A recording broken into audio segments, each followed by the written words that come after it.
guys. What a great looking bunch of people. I'm so excited. You're going to love the show. It's nice to see all of you here, and it's a real pleasure to be able to tell you that we were sold out. So please allow me to introduce our keynote speaker for today's event, Michael Angelo Caruso.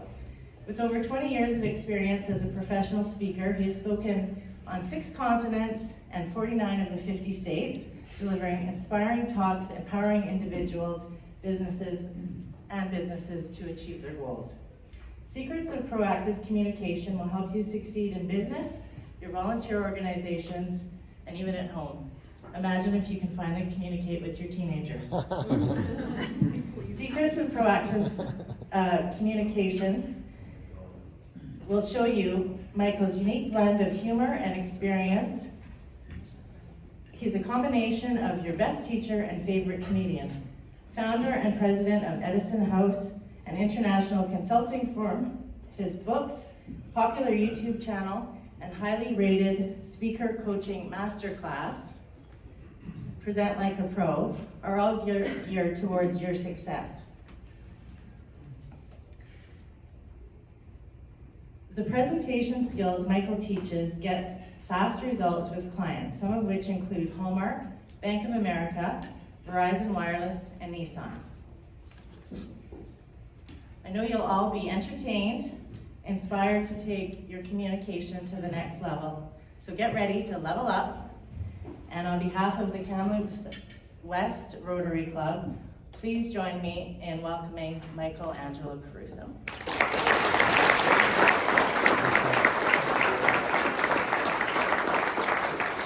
Thank you, Tracy, and thank you to the Kamloops Club for putting together such a great event. I promise you're going to really enjoy yourselves today. This will be one of those things, under one condition, that you look back on and you will never forget, because this is a seminal moment. This is a chance to change something that you've been doing a long time, that you may never change unless somebody got inside your head and said, why don't you try this?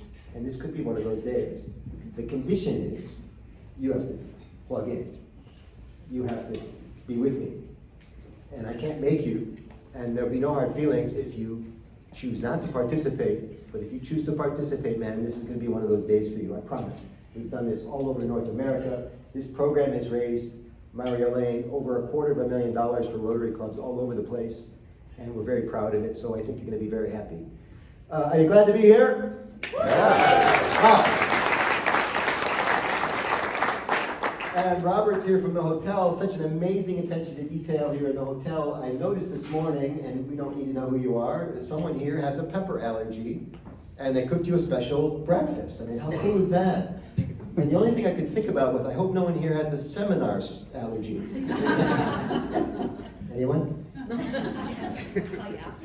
Yeah, you tell me after. I didn't know I was allergic to them, but I found out today. Thank you.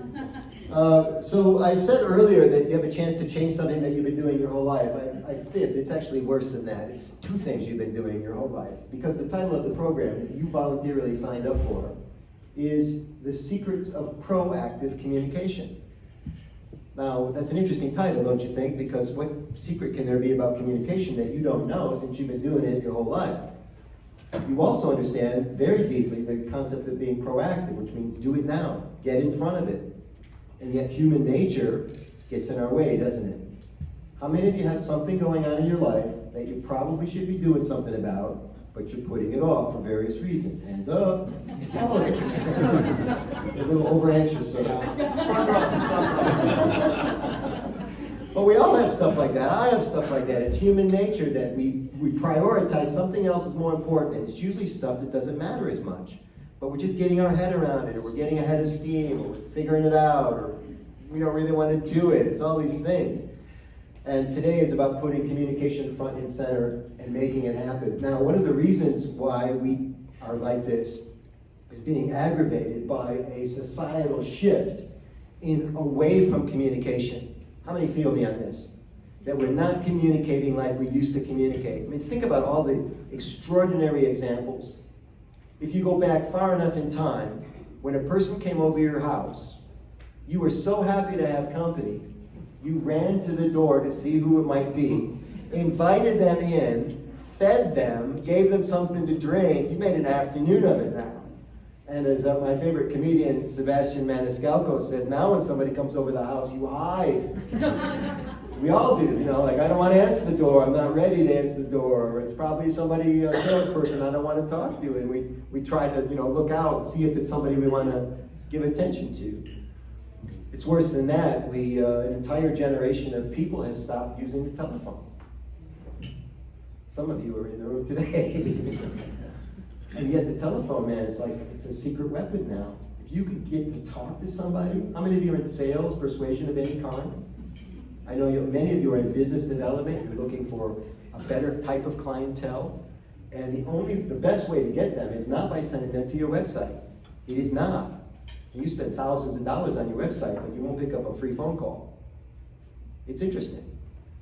And I'll tell you, in my business, the phone call is my number one reason for success. I get people on the phone, and I make them talk to me. That sounds terrible, doesn't it? But there are tricks for getting people to take your call. And there are tricks for getting you to make the call. And you have to do it because people will not call you. They'll text you, or they send you emails. And we've stopped communicating in a way that's enriching and nutritious. So rather than try to fix the entire world, let's just fix what we got going right in front of us. Let's become better people today. And let's see what we can do for ourselves. Because when you serve yourself better, you can take care of your families. You'll make more money. You'll be more promotable. You'll be more employable at your job, or any job, any company that cares to have you. You will have a skill set that has fallen away from most people. It's extraordinary. And I'm going to show you how to do it today. I'm going to remind you how to do it today, because Plato said that we never really learn anything. We just get reminded of things we already knew. And I've been to plenty of those seminars. This is one of those for you today, I think. So this societal shift that we're going to address. Now, we're going to do this through the introduction or the reintroduction of concepts like using the good old-fashioned telephone, exercises, demos. I'm going to demo in real time how to do these things. We're going to have special guests. You're first. See, right there. No. You'll be surprised what overcomes you when you get interested in this topic and you become more passionate about self-improvement. And there are people in the room, by the way, who like to do this kind of stuff. And I'm counting on you, because I know you have something to contribute. And we also have this thing that I call performance conversation. It's my thing, and if you check YouTube on my channel, all kinds of interesting conversations with people in the front of the room, or just two of us helping everybody else in the room better understand something. Quick little thing, and I'm going to give you lots of little places to go: websites, videos, movies, books. Quick video, it's on my channel. It's with a lady, and it's called the yell at the dog technique. I give her a little speaking tip. I'll share it with you now just so that you don't waste your time going. If this intrigues you, look it up. It's called the yell at the dog speaking technique, because most people, when they get up in front of a room, we are talking about proactive communication, right? Most people that get up in front of the room, they should think more of themselves because they have the microphone. This is called the power of the microphone, or the power of the podium. But what happens instead, humans being humans, we actually think less of ourselves, and our voice becomes diminished, and we stop gesticulating as much, and we grab the lectern like it's a life raft, don't we? And we're not even ourselves in the front of the room. How many of you give presentations? Raise your hand. Almost everybody. And the key to effective presentations, ladies and gentlemen, is being authentic. And when you are not yourself, you are not authentic, and that's why so many presentations suck. And if you fix this authenticity thing, you start speaking to people. In the sales trade, we call this the closing ratio skyrockets. You become more believable. People like you more, but they don't know why.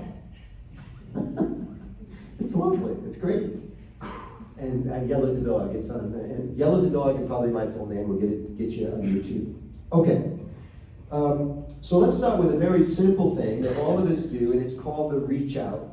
And you can do the reach out any place. You could do it at a happy hour. I know we have chamber people here. You could do it at a Chamber of Commerce event. You could do it anytime you attend a Rotary Club of Kamloops West club meeting. But again, humans, being humans, do not do the reach out. Let me run it down for you. We walk in a room like this and we open the door, and first thing we do, if people are watching the expression on your face, it usually looks something like this. You open the door and you go,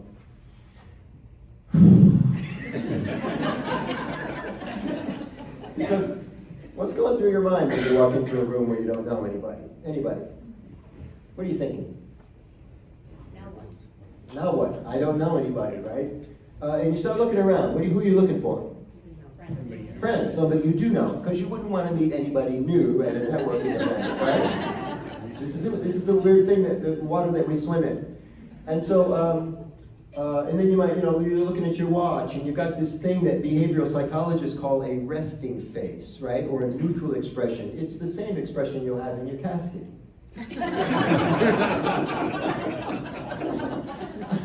Let's review. You walk in the room looking like a dead person, and you can't figure out why nobody wants to sit with you, right?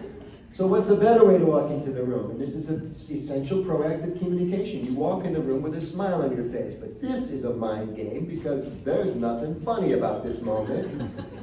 But how do you walk in a room with a smile on your face? And I'm going to tell you something, a technique I've been using for a long time, and I realized it was teachable. I could even teach you this technique if you didn't have the experience I had. I grew up in the music business, and I toured the country in a rock band, parts of Canada as well. I usually speak in the United States, so I say I toured the country, but I toured North America, man. And I learned something in the band that was really interesting, and it served me my entire life. It serves me to this day, is that if you're in a pop band and you're performing in a room, everybody wants to meet you. We live in a culture of celebrity worship. If you've got a decent reputation, if you took a shower in the morning, if you're reasonably appealing, and people find out you're in the band, you're generally more interesting than everybody else in the room, and people will say hi to you and give you the time that they wouldn't give. It's the same kind of celebrity that we afford, say, police officers. You ever watch police officers in the Starbucks or donut shop or wherever? Not a kid against coppers. Coppers were like donuts before donuts were cool. But if you're in the Starbucks and you watch how the Starbucks people interface with the police officer, they give like special treatment, extra big smile, maybe even extra service, I don't know. But we just treat people in uniform better. They're nice guys, they're serving the community, they're protecting us, right? And it's the same kind of thing that's afforded celebrities or quasi-celebrities like pop musicians. So I called this phenomena because it worked wherever we went. Once they knew we were in the band, I'm with the band. And the cool thing is, you can have the I'm with the band mentality. Many of you are here with people that you work with today. You're your own band, you're your own tribe, right? And you can walk in the room with that same sort of confidence if you want to. It's just a toggle switch in your brain. Now, I was in the band for 5 years before I figured out what the toggle switch was. I've been out of the band now for 40 years, and I still flick that switch whenever I walk into a room. And there are people in the room that have seen me before, and they just know this is the kind of thing, it's my carriage, right? What Miles Davis, the musician, called carriage. It's how you present yourself when you come in. Politicians have it, right? Politicians want to be recognized when they walk in. It's important. They're walking into a room of constituents, so the smile comes on. Now, some of you are cynical. I understand. It's okay. And you would say, I don't want to be that person. I don't want to fake the smile. Well, you're getting your way. You've been getting your way for years. So that's just working out great, isn't it? Or you could understand that this fake smile becomes you, right? Do, be. You do it enough, and this becomes you. And it's just lovely. So, you want to smile. Some of you have pens and notes. Smile through doorways is the technique. And anytime you walk into a room, a smile on your face. And I can't think of a place that this would not be appropriate. You're joining your family in the emergency room because someone's hurt. You do not want to walk in terrified like the world's coming to an end. You want to come in with a comforting little smile. Now, there are different types of smiles, right? There's what's called the 10-tooth smile, 6 on the top, 4 on the bottom. That is not appropriate in the ER. But there's also smiling eyes. You just crinkle the corners of your eyes a little bit. And it changes your whole countenance. I've gotten better service at airline counters because I smile when I walk up to the counter. And by the way, I'm walking up to the counter for the same reason you are. I've got a serious problem if I have to talk to the gate agent about something special. But it's not on my face. And she sees it, and she goes, this guy's not like the other guys, and I'm in line for special treatment. It works like a charm, and you can do it. You got to bridle your emotions, right? You got to default to the smile. Okay. So it's called the reach out. And that so far we've talked about nonverbals like the expression on your face, but the actual reach out happens with a handshake or greeting. And I want you to write this down, it's super important. The person who reaches out first has influence in any interaction. You know this. And this guy, Jeff, he does AV here at the hotel, he meets a lot of people. And he knows that the person who reaches out, like he's like the welcoming committee for the people that come in to do events. Maybe there's a meeting planner or there's some other people, sales crew, but he's got to work with the tech people and he's got to get them going and he's serving them and he understands if he introduces himself first, and I'll be darned, I know I'm coming down to meet Jeff this morning because I got a little alert call, Jeff wants to meet you. And I'm in the hallway and this guy comes up to me in the hallway. I don't have any badge on or anything. He goes, Michael? Jeff?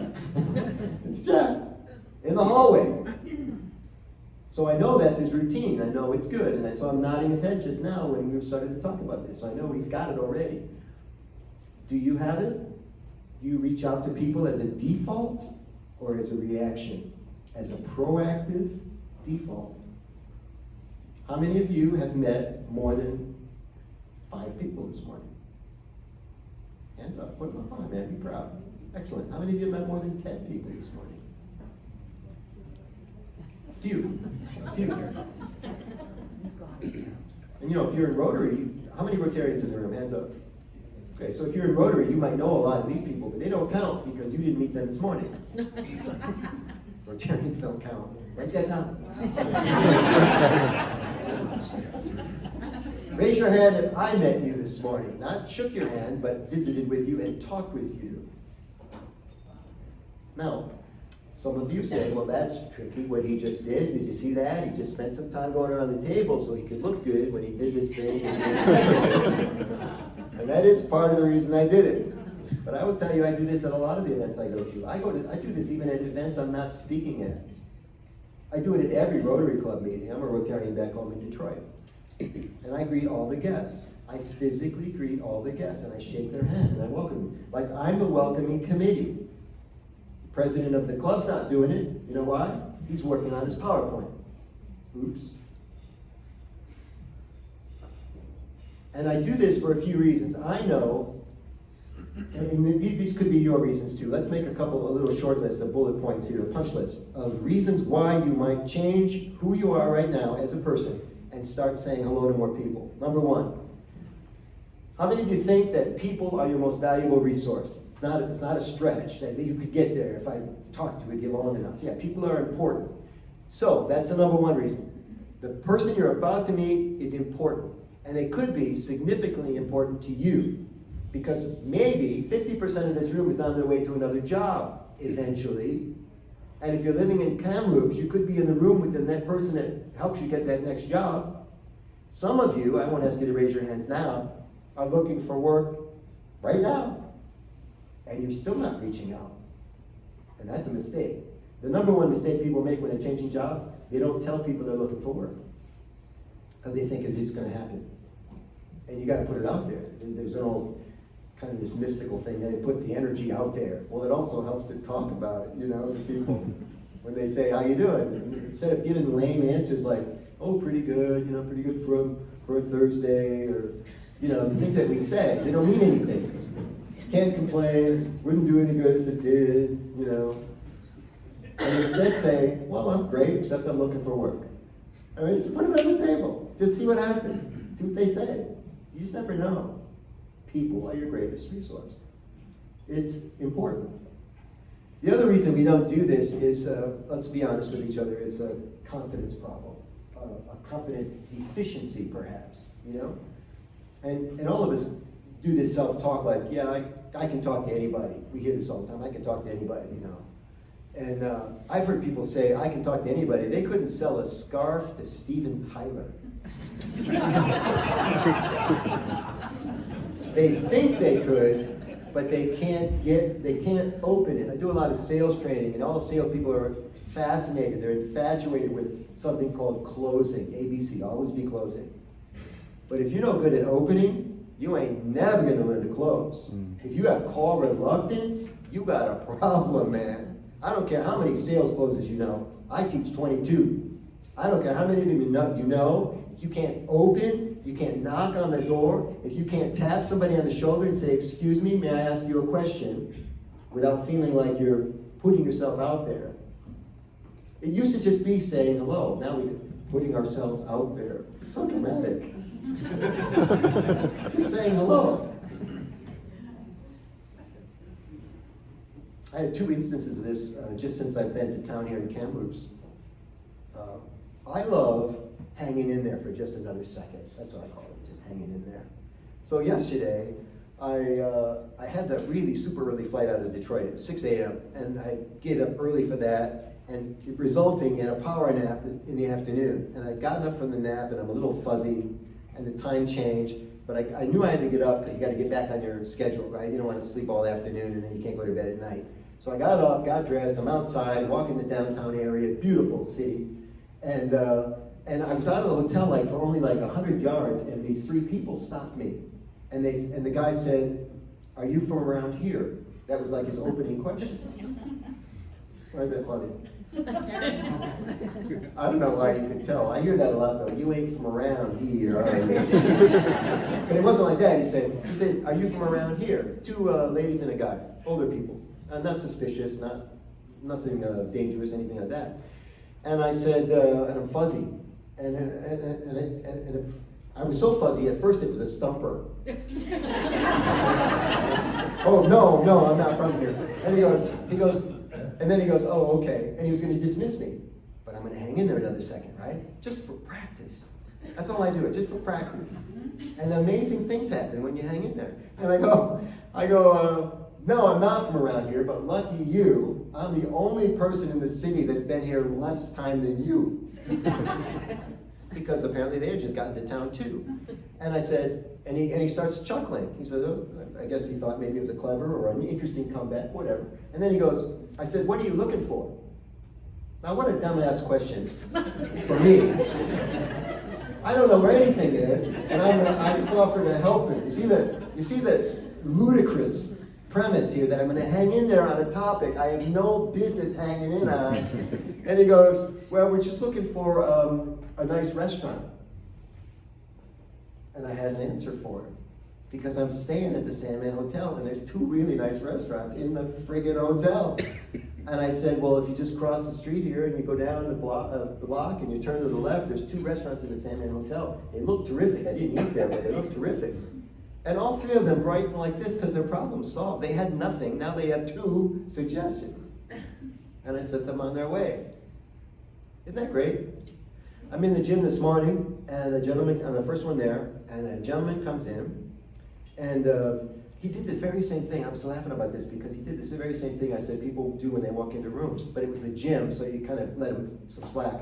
He walks in the gym and he goes, I didn't know what he meant. I don't know if I was using the piece of gear that he wanted to use or where, you just never know about people. But he walks in, he starts to suit up to get on the bike, he's got his earbuds going, and I said to him, good morning. He didn't engage me, because people don't do that anymore. I extended myself first, good morning, and he goes, good morning, and he smiled. And then I said, and the gym's not bad here actually, but I made a little joke, Robert, I said, better than nothing, right? And he goes, yeah, sure is. And he got on the bike and he started pedaling. Pretty good gym actually. You got free weights, you got a lot of machines, you got pull down, and you got a terrific pool and a sauna. The sauna is amazing. So I just find that when you hang in there, it's like if you speak a foreign language, if you just can say something more than most people can say. Like I know this is French territory, not so much as Montreal, but a lot of people in French. But Spanish, for example, if you just say to somebody, hola, and the person speaks Spanish, they go, hola, and then they start speaking in Spanish because they think you know Spanish, and then you have to say, oh, poquito, which is the same thing everybody says. But if you don't want to be like everybody else, just speak one more line of Spanish. And it can be anything, tengo hambre. Which means I'm hungry. It has nothing to do with anything. But at least you have one more line of Spanish. So hang in there a little bit longer and good things happen. We're going to practice this stuff later on. You can practice it on the break, by yourselves, unescorted. And you'll still learn something, I promise you. So this confidence thing, super important. And the best self-confidence story I ever got, confidence lesson I ever got, was from my father. It was kind of accidentally, I thought, but maybe my dad knew something. He was going to give it to me at age.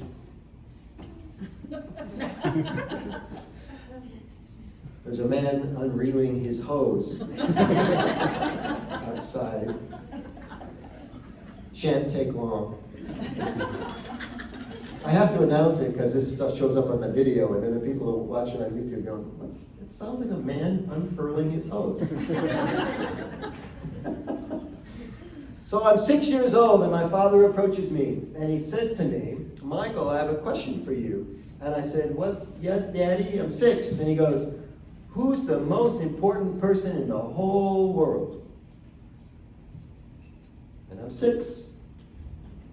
Think for a second, and I said, you are, Daddy. And my dad said, maybe. He said, why don't you think about that, son? I'll ask you again in a few seconds. A few seconds go by. Michael, come on over here. I want to ask you that question again. Yes, Dad? He says, Michael, who is the most important person in the whole world? Now I'm 6, but I'm smart 6. And I thought maybe the answer wasn't correct the first time, so I have another answer for him this time, and I said, Mommy. And he said, Michael, I'm going to ask you a third time. Think hard, son. He says, who's the most important person in the whole world? And I looked into my father's eyes. And for the first time ever in my 60-year little brain, I started to develop what psychologists call a self-concept. And I said, I am, Daddy. I might have even changed my posture, just like I did just now, and stood up a little straighter. And I started to understand what self-esteem is, and self-concept. And it rooted in me that day. It needed to germinate, it needed to grow. It needed to be watered by guys with hoses.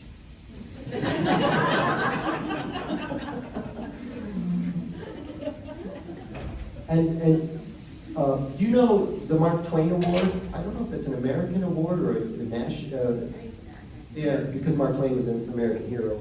But Mark Twain, a famous humorist from way back when, they have a thing now called the Mark Twain Award. Every year, a famous comedian gets the award. Everybody you know has received it. No Canadians, sadly. But this year, Adam Sandler got the award for a lifetime. It's like a lifetime achievement. You don't get it at age 22. He's like 56 now, Adam Sandler. And in his thank you speech, which is on YouTube, you can Google it, he mentions the word confidence 4 or 5 times in his talk. He says, I got confidence from doing this as a stand-up. When he talks about his wife, he pays homage, not tribute, homage to his wife for giving him confidence and making him feel that he could do anything. And I'm engaged to Renee Bofidas, aka the redhead, and we're watching this together. He's going on about the wife giving him confidence. I just look at her. It's great when you can provide that kind of, the wind beneath your wings that Bette Midler used to sing. If you could be that person for somebody, it's amazing. And his wife, Adam Sandler's wife, was that person for him. He kept talking about confidence. And what was super interesting to me was Adam Sandler does not seem like a very confident guy. He's kind of schlubby, he wears oversized clothes, and seems quiet and reserved and almost painfully shy. Which is maybe why even a little bit of confidence was a big amount of confidence for him. And so you got to find a way to generate that for yourselves or hang around with people that can give it to you. That's super important. It's called self-esteem, but you can get it from other people. And if you give it to others, you're more likely to get it back from others. So help people feel good about themselves. It's one of the most important forms of proactive communication. So this confidence thing is really important in order to have that superpower of being able to reach out. So in review, I'm with a band, confidence, this idea that nothing bad's going to happen, and hanging in there for a few extra moments, really, really important. Also, I want to mention this thing that they do in the improv. Anybody study improv? Do you know anything about it? What do you know? Anything? You know the number one premise in improv? I bet you know it. You just didn't know what it was called. What do you think? Always say yes. Always say yes is one of the three. Yes, and is the one I'm looking for. Thank you very much. So always say yes because you want to go agree with the partner. So think about like old comedians like Albert and Costello. Did you hear the one about the such and such? I guess it doesn't work like that because if you said yes, there would be no joke. That would be the exception. But you work with that person. You work with this person. You don't shut them down. That's the say yes part. But the yes and is super important, right? Think about it this way. When you say yes, but, it's exclusionary. But is a cancellation word. It cancels everything that you said before it. So if you say, if you're in sales and you go, well, you could take this price point, but this one's probably better for you. It's like you didn't really respect the guy who said he wanted to do that. You canceled him. Yes, that could work for you, and I think this one might work even better. Do you hear the difference? So one is cancels, and the other is inclusion or inclusive. And the yes and is that trick that they use in improv all the time. You should use it in your daily life.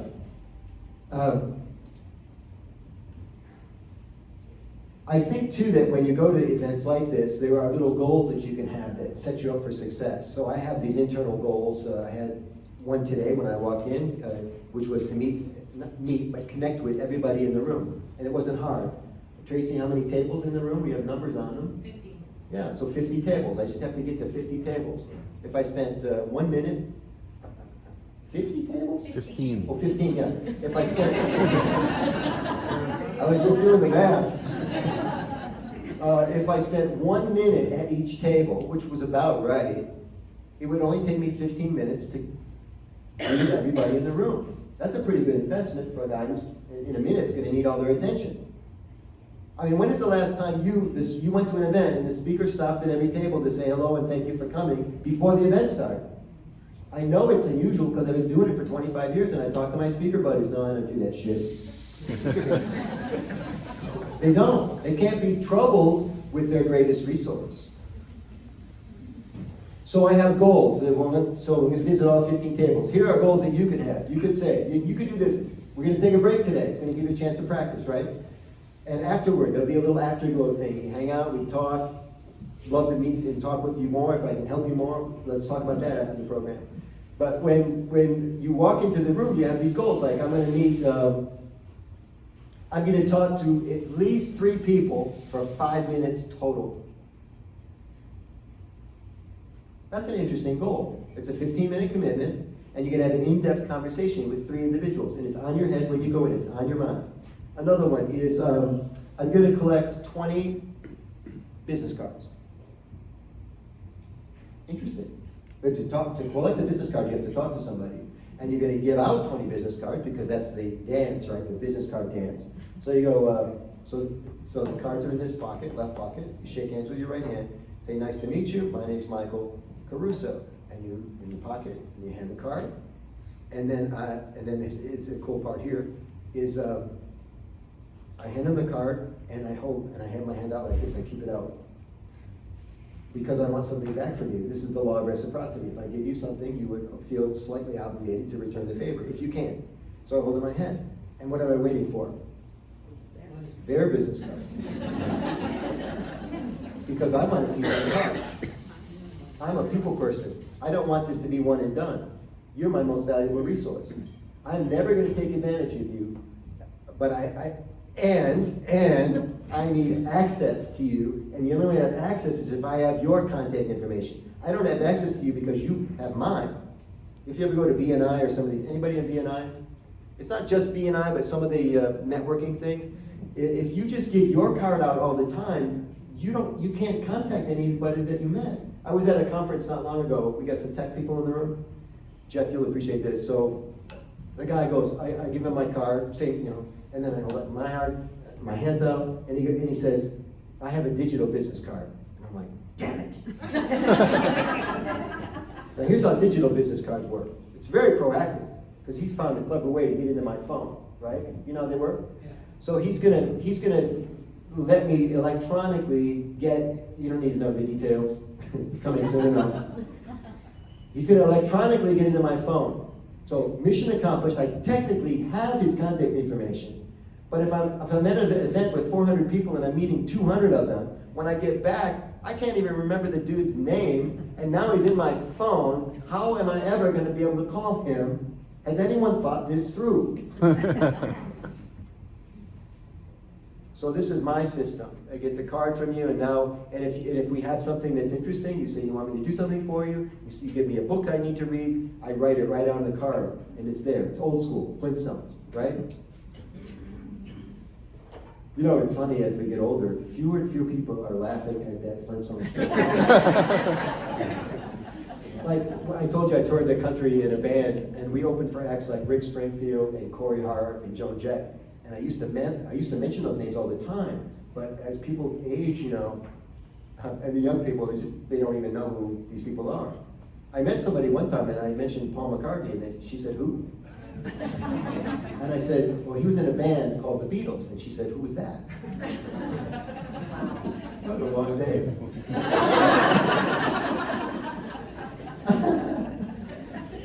So 50 people in a chamber meeting. How many people come to your chamber functions? I imagine it's different for every, but do you have a happy hour or reception?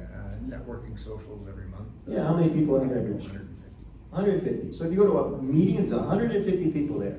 Can you meet a third of them? New people now, not people you already know. They don't count. People, new resources. It's an interesting challenge. Question? That's on the video now too, thanks. I'm just kidding. So I want to talk about, I want to give you a technique for speaking up. But before I do, I want to have a little bit of fun with the audience. I want to know, we're going to create like a little punch list. And would you mind, do you have a pen? Yeah, you all have pens, what am I asking that for? Would you make a little punch list of what people say? I want to know why you signed up for the program. So this is interesting. Because I think a lot of speakers, when they have a preordained slideshow, and I don't do this, because that's guessing what you want to learn. You're going to tell me right now what you want to walk out of here with, and I'm going to make sure you get it. Some of you have already been served. But let's find out. Why did you come today? What specific issue did you want to learn more about when it comes to proactive communication? Just shout it out. Give us a soundbite. What do you got? How to approach people. Good. Number one. Sir. Rewire my brain. Okay, we only have 3 hours. And I say that not knowing how big your brain is. I'm sorry. Rewire your brain. You're smiling. There's a deeper meaning there? Absolutely, yeah. You learn bad habits, right, over time. Yeah. You want to learn how to communicate effectively. Yeah, well, he's addressing what we talked about. Sorry? Open the door. Yeah, open the door. We talked about that earlier. We're creatures of habit. And if you've got a long-standing habit, like how you normally walk into a room or how you normally rhythm with other people, we're using that as a verb, right? It's hard to change that, really hard, because it's in your brainstem, and you're like that, not only because you've been doing it for 20 years, but somebody taught you to be that way, or a culture, a work culture taught you to be that way, and now you're saddled with it until you rewire your brain. Excellent. What else? Body language. Tell me more. How do I know if someone wants to keep talking or if they're done with whatever they're saying and move on? Yeah, how do you know if you should keep talking or if they're done with you? If they were almost done, but that's how we bring them back. Yeah, and by the way, you can like train people. It sounds mean to say train like it's a pet, but you can train people how to respond better to you by using these very same techniques. If you mind if I answer in real time rather than come back and get it later, let's do it right now, right? So there are active listening techniques. I'll share a couple of them with you right now. That little smiling eyes thing that I told you is good, right? You're pleased with what you're hearing. It's the signal, right? Another one is just a slight, almost imperceptible nod of the head. Watch when I do them together. It's like being buzzed.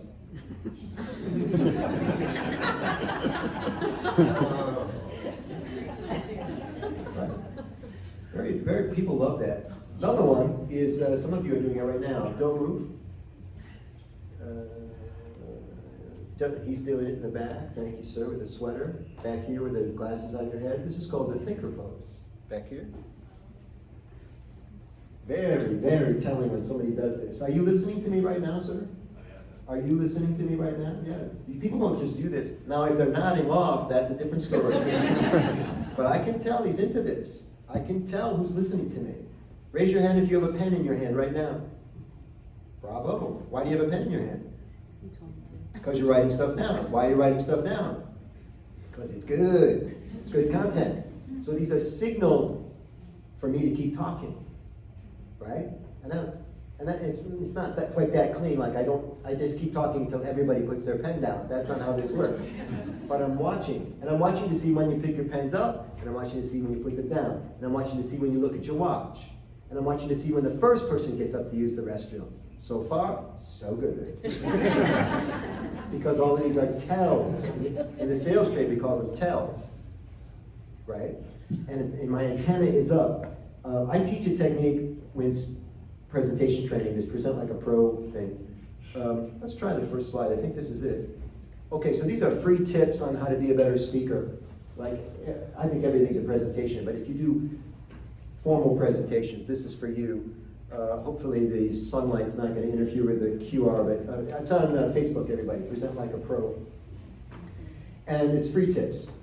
And I teach something called the reverse presentation. And the concept would be that as I'm talking to you, you're talking to me. So, what's your first name? Christy. So the idea is that as you're talking to somebody, they're also talking to you. They just might not be speaking. You with me?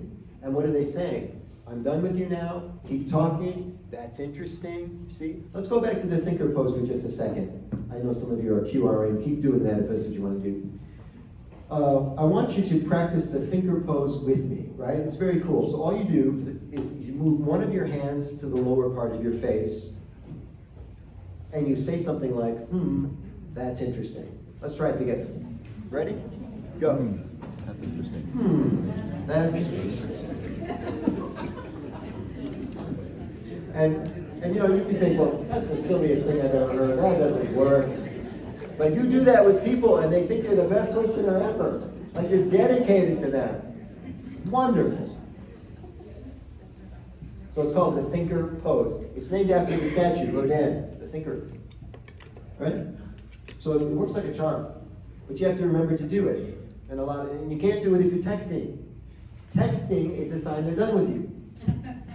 I test them sometimes. Sometimes I'm not, like my ego won't let them go. You can't possibly be done with me, I'm too interested. And so I test it. So if they start texting, I stop talking. I just wait. And then they hear the silence and they go, Yeah. and they realize I'm not going to start talking again until they put the phone down. It's a little cat and mouse game, it's fun. I'm not trying to change anybody, just trying to get through the conversation. Just trying to hang in there another second. I don't want to change anybody. I just want to do better. So active listening. These are some terrific techniques. Sometimes people ask how to escape the conversation with Christy. How do I get away from her? How do I get away from anybody? Yeah, that's what I meant. Yeah. So there's techniques for this too. Would you like them? Yes. Okay. So this is how to. Over eager there, Christy. Yes. So you use this at the next chamber function. All the chamber people are great, except one. And if you find yourself talking to that one person, here's how you extricate yourself from the conversation. I use humor sometimes, so I'll just say, oh, I see somebody that's more interesting than you.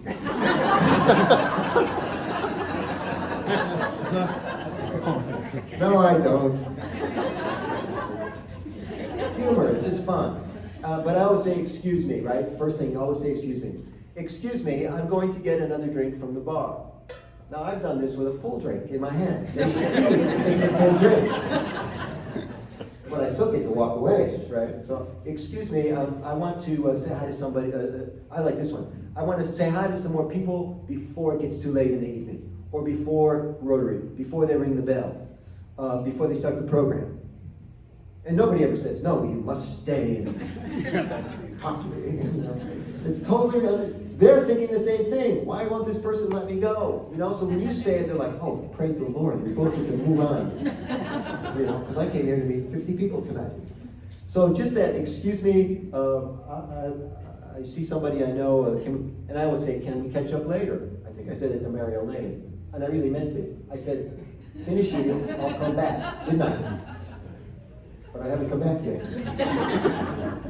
But it sounded good, didn't it? Yeah. Finish eating, I'll come back. I mean, and she wants to eat because the food's hot. But she's not eating because she's so polite, she's talking to me. So let's, you know, just talk about it and fix it. So I use these strategies all the time. Does that help? Any more about this? Extricate and keep it going? We good? Okay, what else did you come for today? Tell me. And Christy, where are you from? Remind everybody. I'm from Kamloops. Yeah, but where do you work? I own specialty tooth supply. Specialty. Tooth supply, dental supply. Oh, specialty tooth supply. But you don't sell to the regular person, you sell to dentists probably. Exactly. Okay, very good. So what kind of specialty tooth, like saber tooth? I'm trying to think of what a specialty tooth would be. Specially custom-made plastic and porcelain artificial teeth that a dentist or a denturist would create into a denture or brush. Can you hear? They make teeth out of plastic now, y'all. I didn't know that. Okay, thank you. Other things that you came for today, proactive communication, something at work? Yeah, Tips for difficult conversations, difficult conversations, tell me more. like conflict resolution or Conflict resolution. Yeah. Okay. Or like having conflict with coworkers or suppliers or anything. Yeah, sometimes called crucial conversations. Yes. Yeah. Let's hang in there for that one. That's a tough one. It's workable, but it takes a little deeper conversation. So put a star by that one if you would. We're going to come back. Thank you very much. What else? I saw another hand. Oh, yeah, please. Being a conduit for communication. Being a conduit for communication. Tell me more. I represent our political parties and our business arm, and their communication between the two groups is key and is newly forming. Okay. And I hope to be able to facilitate that as much as possible. So why don't the groups talk? Why isn't it natural? New and change. It's something that is being developed where they were developed separately, and now we need to move forward together. Okay. So many things come to mind. One easy technique is you have to teach to everybody that what we're teaching today. So you become Michael in your environment, and you're the matchmaker. You're gonna, I saw an interview with Reggie Jackson on. I'm not a big Howard Stern fan, but it popped up, and I hadn't seen Reggie Jackson in forever. He's Mr. Baseball, and he was famous for that line: "The straw that stirs the drink." He didn't make it up. Somebody attributed it and said that he was the guy, and then it became what everybody called him. You're going to be that guy. You're going to make it happen. One easy technique for this is that when you do introductions, don't be flip about it. Don't be quick. Pay tribute to both people. So you're introducing Howard to Jane, and you say, Howard, I want to introduce you to one of the most interesting people I've ever met. Jane is so good at this thing. And you tell him what the thing is, right? And Jane's like, beaming, right? Because nobody talks about her like this. So you're making her look really good. Then you do it the other direction. Jane, I wanted you to meet Howard because Howard is especially good at this. And I know there's a Venn diagram between you two. And it's my pleasure to introduce two great people. Now with that kind of expectation, they have to talk to each other. you know, there's something in it for everybody. I really staged it. And it takes more time to do it that way. You just can't do a Zoom call and say, oh, we're all here. Here's what we're gonna work on today. You have to you have to milk it a little bit, make people feel good. Let's come back to it. Other things that you signed up for today. Family stuff, you could get a double dip, right? As Tracy said. Talking to a 15-year-old? Yeah, talking to a 15-year-old. Okay, so I'm no miracle worker. The problem with teenagers, and I don't have any children of my own, so I have to live vicariously through you, is that they're not fully formed. Like all bets are off on the formulas and the rationale, even the emotions are torqued. So it's not like if you have some guidelines that work with normal people, the kids haven't quite plugged into that grid yet, you know. Boy or girl? Boy. Yeah. Somebody's feeling your pain in the back. Boy. Creative boy. I have heard too that girls are worse than boys. A lot of heads nodding to that one. And you know, for a period of time, and then the mothers, they're harder than mothers, and then they reunite. I've heard this over and over again, you know. Yeah, another hand. I thought I saw. This is your chance to get it on the whiteboard. Yeah. I think just enhancing like your toolkit of life. Like we all, I think, wear a lot of hats in here, and just finding a communication style that you can really roll into all aspects of your life and kind of make it just who you are. Yeah. Right?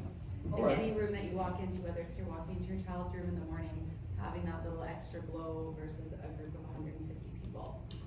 Yeah, let's talk about it. So you called it a communication style. Let's use personality style as kind of a parallel conversation.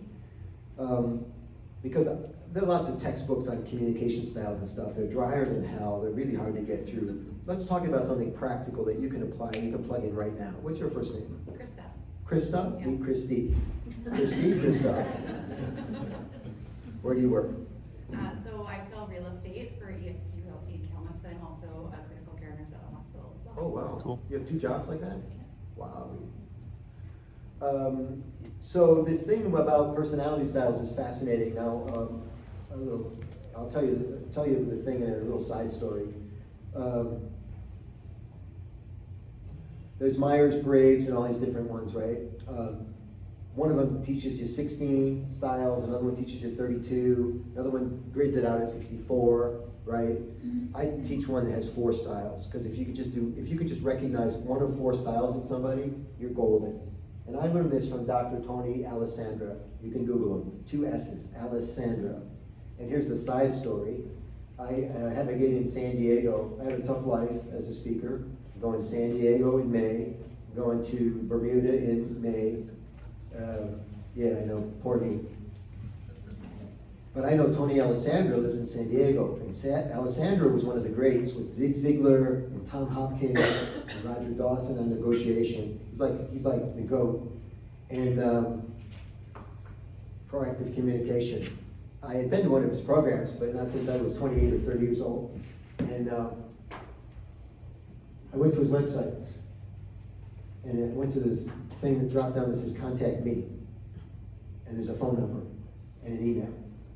And I wrote an email to him. I might have even done it on LinkedIn. Doesn't matter how you do it, just do it.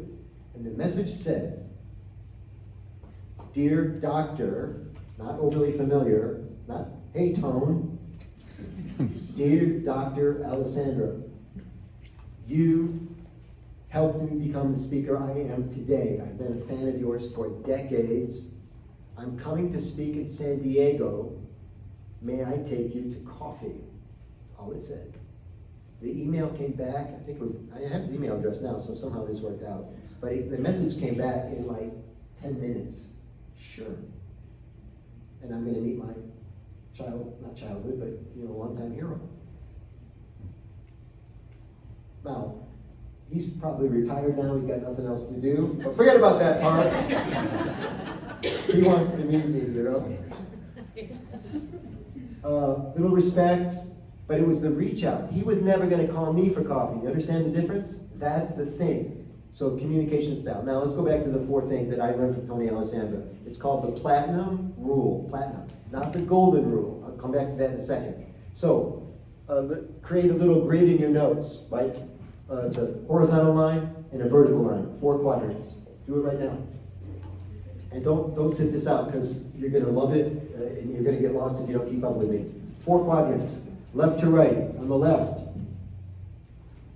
R, the letter R. In the upper right, the letter S. In the lower left, the letter T. And the lower right, the letter D.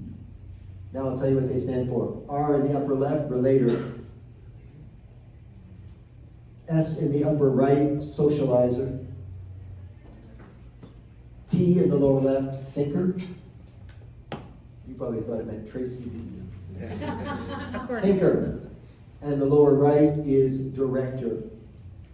Alessandra identified these back in the day as the 4 key personality styles. Now, the first step before you start using this with other people is to understand who you are yourself. Let's do a quick plus and minus, over and under, for all 4 styles. Relators, write it down, do plus and minus, are people. They are bridge builders. They are pleasers. Relators, relate. Not too hard to figure out, right?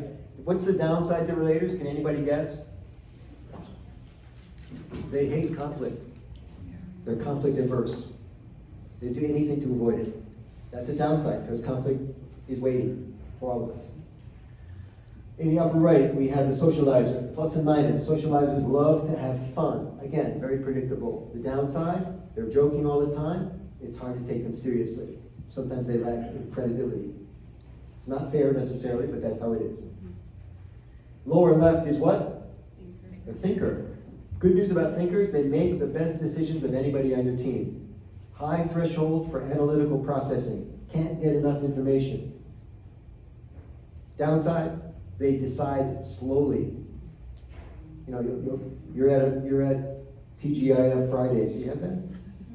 Restaurants, any restaurant. You're looking at the menu, and you've been sitting there like for 15 minutes, and the thinker doesn't have an order yet. You know, what's the problem? They go, well, I'm counting calories, or how long will it take me to burn off of this particular food. It's like, come on, man, just order. And the lower right is directors. They value 2 things that Canadian businesses covet. And the 2 things are efficiency and productivity. The downside to directors, they can be rough on their greatest resource, which is who? People, their own team. Now, before we talk about how to deal with all 4 styles, Krista, what style are you? Relator and socializer. Okay, this is not an all-you-can-eat buffet. Please choose one. Probably a relator. By the way, you could be a relator at home and a socializer at work. Or, ladies, you could be a relator at home, mothers, and you can be a director at work. So it's the environment. It also changes over time. When I was a kid, when I was younger, a young man, I was a director. I was an angry young man. I knew the answer to everything. It was my way or the highway. And now I've settled into a socializer modality for the balance of my life. I love to have fun, and hopefully you can tell. So, relator, you said? Yeah. Excellent. How many other relators in the room? Hands up. Be proud. Take a look around the room. You're going to meet some of these people in just a second. Think about what you do for a living, relators. Think about where you are in your birth order with your siblings. All of it contributed to who you are today. Excellent. How many of you might be a socializer like me? Love to have fun. Very good. Excellent. Jeff, I liked you right away. I didn't know why. That's why. Just only a socializer would meet me in the hallway. Michael? I thought, this is excellent room service. I'm not even in my room anymore. But here he is, Jeff. How many think you might be a thinker? And you have to think about this, don't you? Raise your hands, thinkers. Notice how they're clustered in the back, almost like a cult.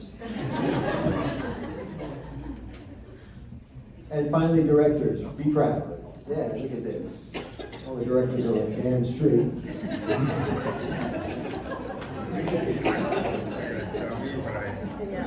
Yeah. So this is interesting now. So behavioral psychologists say You are three people. You are three personalities. You are who you think you are who we think you are, and you're who you really are. And you better hope there's a match, or you're going to have a problem in life, because you're sending signals that you're a relator, but you're really a director. Or you're sending signals that you're a thinker, but nobody else respects your intellect. That's an issue. Right? Okay, now let's talk about how to deal with these personalities, because that's with the initial question. I'm just staging the answer here. So now you're going to deal with these four personalities. How do you know who you're dealing with, and how do you deal with them? Let's go through them one at a time. How do you know you're dealing with a relator? What signal would they send you? Because it's all about signals, right?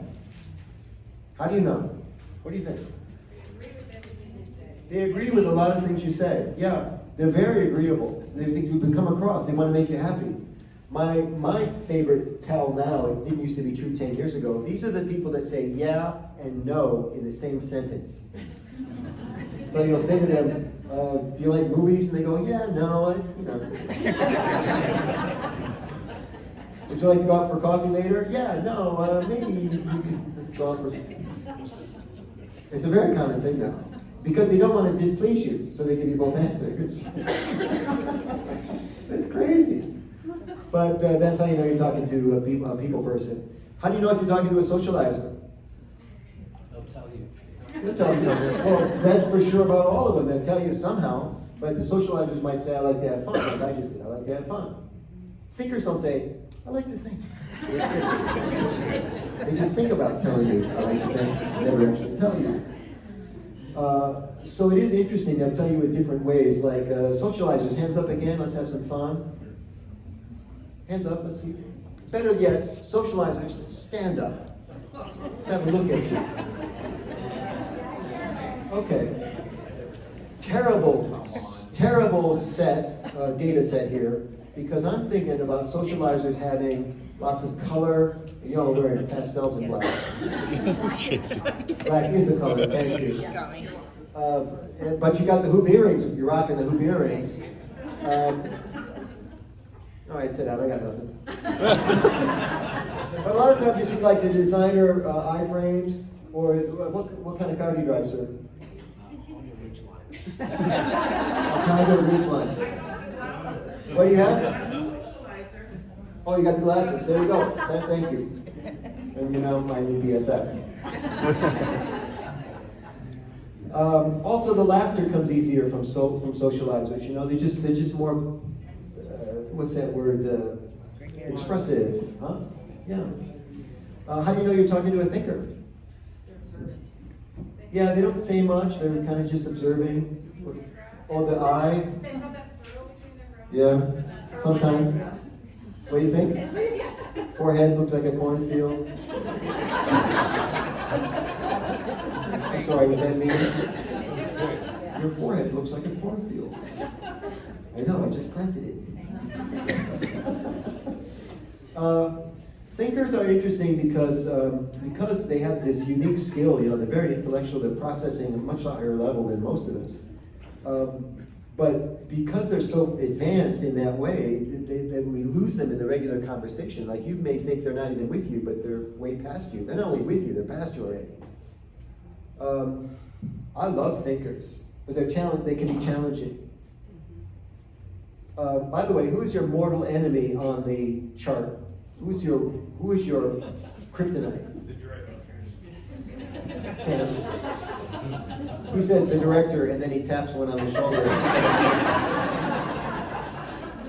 It could be, what personality style are you, sir? I said socializer, but I think I'm a relator. Yeah, so your kryptonite is diametrically opposed, so you're exactly right. The director is your mortal enemy. But she's actually not. It actually works really well. And she, by the way, does not care to do much either.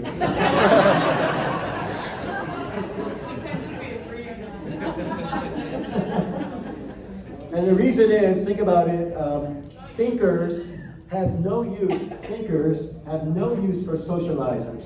Like it's the opposite of their approach to life. It's like atheists and Christians, they just don't see what the other sees in each other.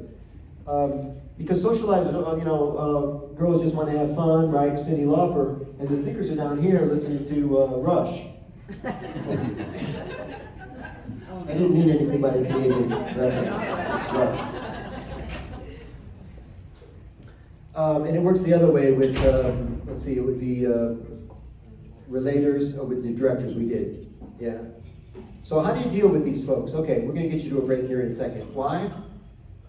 Why did they say that? Because the first person just walked out. See? We're going to do it anyway, but we're doing it.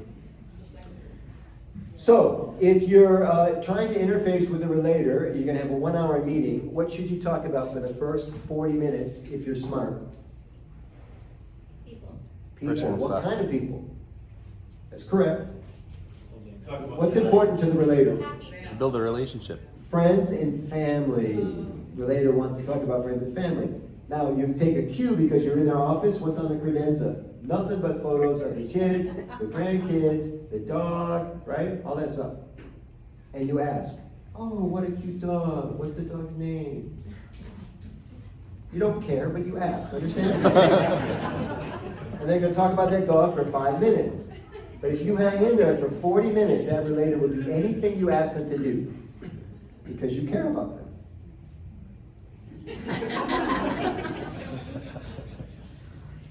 You do care about them. Put in the time. All good relationships are about quality time. All right, you're going to go into a 1-hour meeting with the socializer. Where will the meeting take place? The bar. The bar, that's right. So we're going to see some of you afterward here, probably. By the way, when you get to the bar, you get to the restaurant, wherever that it's going to be, the hostess is going to want to take you to a table, but you let the socializer decide the table. Why? Because they care. Because they care more about it than you do. They even have a favorite table. It's their table. You understand? And when you get to the table, do not sit down. You let them sit down first. Why? Because they have the favorite chairs at that table. Which chair is it? The one with the back to the wall. Because for socializers, it's about see and be seen. I am a socializer. My brother Joe is a socializer. When we go out to lunch, it's a foot race to see who can get to the table first. Because we both want that same chair. You're going to go into a 1-hour meeting with the thinker. What should you take with you? Data. Not trivia data. Serious data. Right? Do not take junk and don't try to outsmart the thinker. You've already lost that game. Just be respectful of the thinker. Pay homage to the thinker. They have a skill set you're never going to have. Forget about the fact that they're condescending and insufferable. And be glad they're on your team. Be glad you're in their presence so that you can learn something from them. All the thinkers are in the back going.